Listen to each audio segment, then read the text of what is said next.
If you want to save your money, please don't skip the video. नमस्कार, राम राम, सत श्री अकाल सबको। आज हम बात करने जा रहे हैं न्यूजीलैंड की। न्यूजीलैंड टूरिस्ट वीज़ा और वर्क वीज़ा के लिए। टूरिस्ट वीज़ा और वर्क वीज़ा में जैसे हम सब लोग जानते हैं, आप लोग भी जानते हैं, आजकल एजेंट लोग काफ़ी पैसा मांग रहे हैं। 17, 18, 20 लाख रुपए, कोई लिमिट ही नहीं है। जिसका जैसा मन कर रहा है वो वैसा डिमांड कर रहा है। लेकिन अगर आपको मैं बताऊं कि न्यूजीलैंड वर्क वीज़ा और टूरिस्ट वीज़ा में बहुत ही कम अमाउंट लगता है, ठीक है।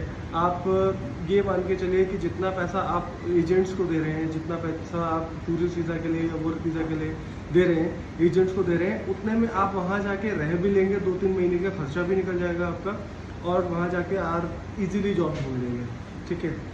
आप टूरिस्ट वीज़ा अप्लाई करते हैं, टूरिस्ट वीज़ा के पास अगर वहाँ जाते हैं टूरिस्ट वीज़ा घूमने के लिए, पहली बार आपको टूरिस्ट वीज़ा मिलता है 3 से 9 महीने का। वो एम्बेसी के ऊपर डिपेंड करता है। आपको कोई एजेंट अगर कहता है कि मैं 6 महीने का दिला दूंगा, 3 महीने का दिला दूंगा या 2 साल का दिला दूंगा, कुछ नहीं हो सकता ना। वो उसके हाथ में होता ही नहीं है वो 3 महीने का दिलाए, 6 महीने का या 9 महीने का। वो एम्बेसी के ऊपर होता है। वो 3 से 6 महीने का कितने का भी आपको दे सकती है, 6 महीने का दे सकती है, 3 महीने का दे सकती है। उसने आपको वीज़ा दे दिया, आप वीज़े में चले गए, वहाँ पे टूरिस्ट वीज़ा में चले गए। आपकी एक कंडीशन आपको होती है कि आपके वीज़े में लिखा होता है कि आप वहाँ पे वर्क नहीं कर सकते टूरिस्ट वीज़ा में। और वर्क वीज़ा में कन्वर्ट करने के लिए आपको वहाँ पे 2 वीक्स कम से कम स्पेंड करने पड़ते हैं।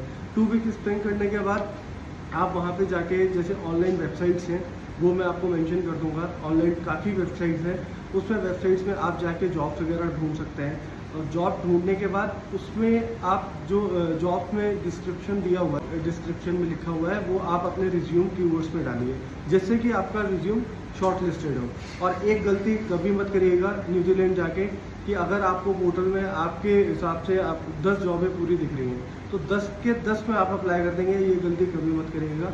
आपने आज 2 में अप्लाई कर दी, 2 दिन बाद रुक के फिर 2 में अप्लाई करिएगा। ऐसे करिए, एक ही दिन सब में अप्लाई मत करिएगा, आपका कोई कंपनी रिस्पॉन्स नहीं करेगी।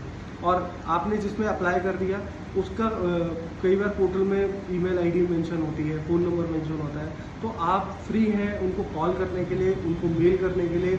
और गूगल करिए, गूगल से एड्रेस निकल जाता है, एड्रेस पे जाके आप विजिट करिए। और न्यूजीलैंड की एक सबसे बढ़िया ये चीज़ है कि वहाँ के लोग ये कभी नहीं करते हैं कि आप अगर वहाँ पे गए तो आपको निकाल दिए देंगे ऑफिस से, या फ़ोन करेंगे, फ़ोन कट कर देंगे। उनको उल्टा अच्छा लगता है कि अगर हमें कोई अप्रोच करता है, हमारे पास कोई आता है जॉब के लिए, उनको ये लगता है कि ये बंदा ज़्यादा डेडिकेटेड है औरों से, जो घर में बैठ के मेल करे जा रहे हैं। आप फ़ोन कर रहे हैं, आप वहाँ जा रहे हैं, एक बार वहाँ जाइए, विजिट करिए, फ़ोन करिए। तो वहाँ जाके जैसे ही आपका, अगर वहाँ पे उनको लगता है कि आपको ले सकते हैं, एक तो फेस टू फेस मीटिंग हो जाएगी, वो फेस टू फेस आपसे मिल लेंगे। ऊपर से फेस टू फेस आपका हो सके तो वहीं इंटरव्यू भी ले लिया जाएगा। इंटरव्यू ले लिया, क्या पता आपको ऑन द स्पॉट जॉब दे दें। जॉब देने के बाद अगर आपको ऑफर लेटर मिल जाता है तो उस ऑफर लेटर के बिहाफ पे आप एम्बेसी में फ़ीस कर पाएंगे।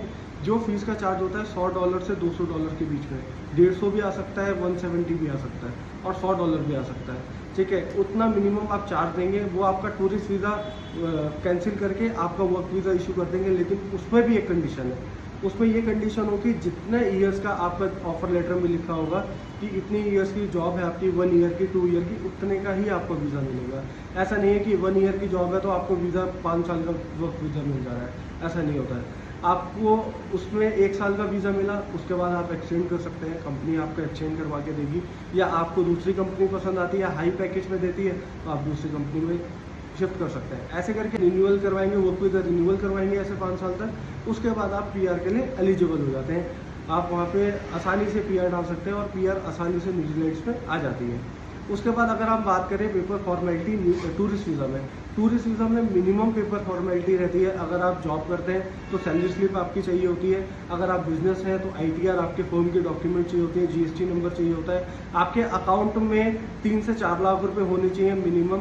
3 से 4 लाख वहाँ लिविंग एक्सपेंसिव दिखाने के लिए कि हम वहाँ पे आके रह लेंगे, ठीक है। आपके पास इटनरी होनी चाहिए कि वहाँ पे हम कौन कौन से सिटीज़ में घूमेंगे, कहाँ कहाँ जाएंगे। आपके पास टिकट होनी चाहिए, रिटर्न टिकट होनी चाहिए। आपको एम्बेसी ऑफिसर पूछता है 99.9% आपका एम्बेसी ऑफिसर पूछता है कि आपके पास रिटर्न टिकट है।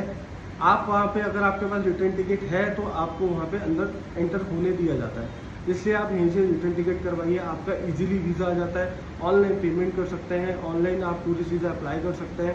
एक रियलमी अकाउंट खुलता है। रियलमी अकाउंट इजीली आप अपना खोल सकते हैं। एक आईडी से एक ही रियलमी अकाउंट खुलता है। रियलमी अकाउंट खोल के इजी उसमें स्टेप बताए हुए हैं, उसमें स्टेप फॉलो करके आप अपना वीज़ा हफ्ते से 1 वीक से 1.5 वीक तक आप अपना वीज़ा ले सकते हैं। आप फ्लाई कर चाहिए सारे प्रोसीजर में। अगर मैं बात करूं वर्क टूरिस्ट वीज़ा से डिपेंड, अगर वर्क वीज़ा में बात करूं जिसमें आपकी फ़्लाइट, शॉपिंग सब कुछ आ जाएगा, आपका 2 से 2.5 लाख रुपए खर्चा आएगा मिनिमम। आपसे 2 से 2.5 लाख रुपए में आपको टूरिस्ट वीज़ा भी मिल जाएगा, आपको वर्क वीज़ा भी मिल जाएगा, आप वहाँ जाके सेटल हैं बस। लेकिन इसमें ये चीज़ है कि आपको थोड़ी सी मेहनत करनी पड़ेगी। देखिए, अगर पैसा बचाना है तो मेहनत करनी पड़ेगी आपको। मेहनत आपकी है, पैसा आपका है। आप थोड़ी सी ज़्यादा मेहनत कर लेंगे, जो आपने एजेंट को 17-18 लाख रुपए देने हैं वो आपका सेव हो जाएगा। कहाँ 18 लाख और कहाँ 2.5 लाख, बहुत ज़्यादा सेव होता है। आपका 10 लाख से ज़्यादा सेव हो रहा है। तो ये चॉइस आपकी है, सोचना आपने है, पैसा आपने। आपने एजेंट्स को देके यहीं से वीज़ा लेके चले जाना है, उन्होंने प्रोसीजर वही करना है, बस पैसा आपका है और चॉइस आपकी है। ऐसे ही मोर वीडियोस के लिए और कंट्रीज़ की वीडियोस मैं लेके आऊँगा। ऐसे ही और कंट्रीज़ की इन्फॉर्मेशन के लिए do follow my Instagram channel. और अगर आपकी कोई इंक्वायरी है तो आप कमेंट कर सकते हैं। और ये वीडियो आपने जानने वालों के साथ, अपने रिश्तेदारों के साथ, अपने किसी लव वंस के साथ जो न्यूजीलैंड जाना चाहता है उसके साथ शेयर करिए। अगर क्या पता उसकी कोई हेल्प हो पाए। अगर किसी का बजट कम है और बजट कम करने की वजह से वो नहीं जा पा रहा एजेंट, अगर वो ये सोच रहा है कि एजेंट इतना पैसा मांग रहे हैं, मैं इतना पैसा कहाँ से लाऊंगा, तो अगर वो नहीं जा पा रहा तो उसकी बहुत ज़्यादा हेल्प हो जाएगी। बाकी सारा प्रोसीजर ऑनलाइन पड़ा हुआ है, आप एक बार गूगल करिए, आप पढ़िए, थोड़ा स्टडी करिए, आप अपने पैसे बचाइए बस। नमस्ते, सत श्री अकाल, राम राम सबको।